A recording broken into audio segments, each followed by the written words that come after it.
Hello guys, good morning. I'm showing you this very beautiful vanity. We bought this at Korean Surplus here in Iligan City. Dito sa top, may pasalamin siya. Kitang-kita yung mga makeup ninyo guys. Ayan. So, merong lagayan na mahaba. Ayan, tingnan nyo. Super clean guys. Bagong-bago pa talaga na amis si nanay dito. No sign of usage talaga guys. 8,500. So, nakatawad kami ng 1,500 kasi yung nabayad namin is 7,000. So, ayan. Bagong-bago din. Tingnan nyo. Wala talagang bakas na maruming ano.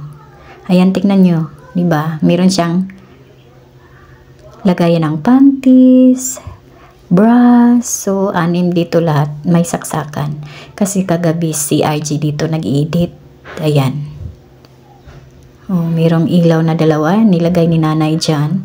So, dito medyo maiksi siya compared doon sa kabila. Ayan, tingnan nyo.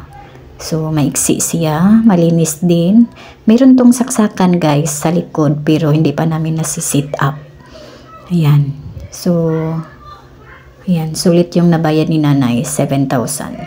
So, dito sa kabila, nare-remove din to guys. Pwede siyang lagyan ng perfume. Ayan, di ba? So, sa top, ipinatong lang to guys. Nare-remove din to. So, sa taas, mayroong malaking salamin.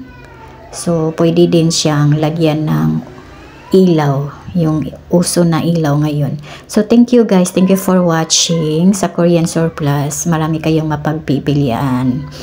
Yan. God bless.